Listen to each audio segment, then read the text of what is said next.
¿Conoces Granada y su cultura? Cada semana de lunes a jueves en Más de Uno Granada, con la colaboración de la agencia Albaicín, iremos dando pistas sobre un monumento, lugar o personaje ilustre relacionado con la historia del barrio más antiguo de Granada. Y los viernes comunicaremos el nombre del ganador de nuestro concurso.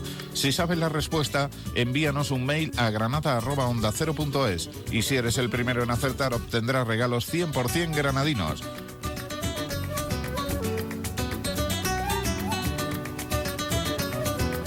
Pues fíjense que solo le hizo falta a un oyente, a un querido oyente, una pista para descubrir el sitio del que hablamos y llevarse este goloso premio de productos de Granada. Fue la pista de que se trata de un edificio cedido al Estado en 1921 tras un largo pleito con los marqueses de Campotejar sobre la finca del Generalife.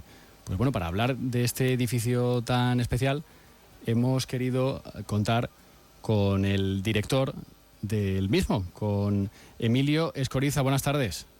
Muy buenas tardes, Guillermo. Encantado de estar con vosotros. Bueno, don Emilio, del sitio del que hablamos es del Museo Casa de los Tiros de Granada. Efectivamente, esa es la resolución de la única pista. Sí, y el oyente es Javier López, el ganador de estos productos de origen 100% granadino. Bueno, sí. Don Emilio, si nos cuenta un poco cuál es la historia del Museo Casa de los Tiros de Granada, que es un edificio, bueno, muy icónico de Granada, ¿no? En la calle Pavaneras, que todos pasamos muchas veces por ahí, pero a lo mejor no conocemos tanto todos los intríngulis que esconde. Sin duda.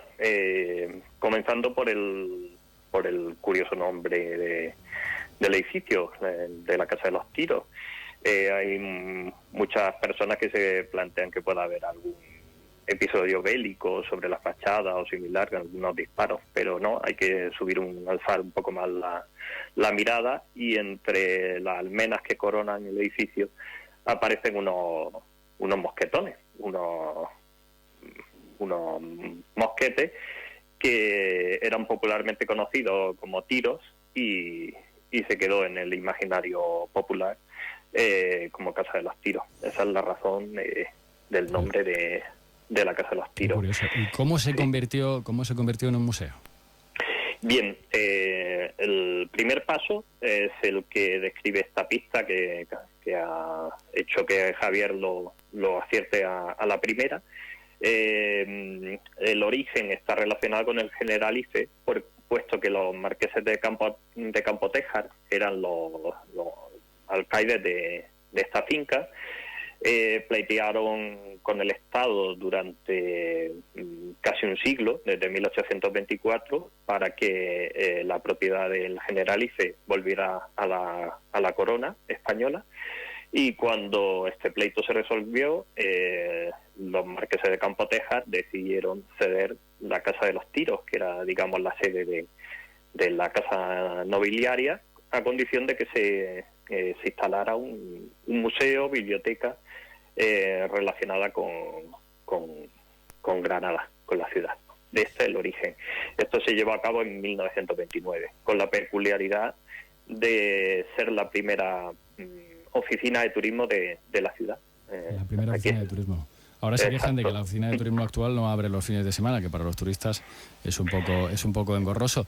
Bueno, llama la atención la cantidad de propietarios que ha tenido la Casa de los Tiros, ¿no? Que nos reflejan también una Granada que desde luego fue poderosa, porque el primer propietario de la Casa de los Tiros fue un obispo.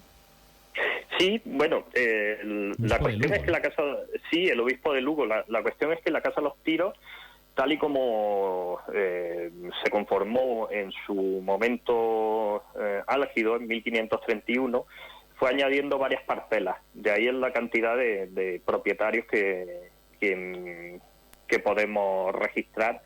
Don Pedro de Rivera, que efectivamente fue obispo de Lugo, pues en 1510 vendió una de estas parcelas a Juan de Gamboa, y todas estas parcelas acabaron en manos del comendador de Montiel, Gil Vázquez Rengifo, que participó en la reconquista de la ciudad y fue nombrado alcaide del Generalife. Entonces, bueno, este es el origen de del edificio, tal y como en su momento de esplendor, por así decirlo. Este edificio se ha ido transformando mucho hasta la actualidad. Sin duda. Digamos que el núcleo principal original de esa fecha es la torre que vemos por la calle Padanera. Se pasa a un zaguán y en la planta de arriba hay una sala espectacular que se conoce como la Cuadra Dorada, que para mí encierra uno de los alfarjes más interesantes de la historia del arte de España. Un alfarje precioso con figuras en relieve de personajes de aquella época, todos relacionados con gestas bélicas de la historia de España.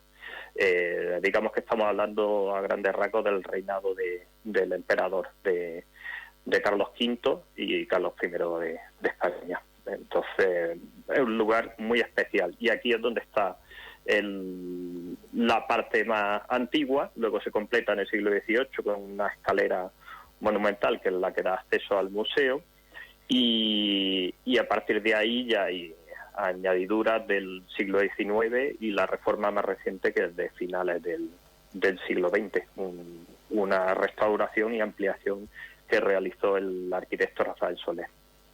Hay que ver la cantidad de joyas que tenemos en Granada y que desconocemos. Precisamente hablando de coronaciones, hablábamos antes en la redacción de Onda Cero que mañana coronan al rey Carlos en Inglaterra.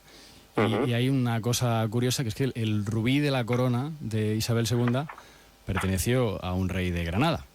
Sí, correcto, efectivamente. Y está también representado en una galería que tenemos en la escalera, una galería del Generalife. Dado que eran los mismos propietarios, pues una serie de retratos de los reyes borbones, y aparecen muchas de estas joyas en esa galería de retratos. Y bueno, la verdad es que son copias de época. Qué curioso. Uno de los tantos expolios que hicieron los británicos, y luego nos llevamos la mala fama nosotros los españoles, pero bueno, todo. Evidentemente el concepto de patrimonio en aquellos momentos todavía no se había gestado, y bueno, las obras de arte y las joyas fueran un botín de guerra, considerarlas. Entonces, bueno, sin duda, por fortuna todo esto ha cambiado mucho para todos los países. Emilio Escoriza, director del Museo Casa de los Tiros, muchas gracias por atendernos en Más de Uno Granada, y enhorabuena a Javier López, que se lleva ese maravilloso lote de productos 100% granadinos. Efectivamente. Extensiva la enhorabuena y muchísimas gracias por contar con nosotros. Muchas gracias. Un saludo. Buenas tardes.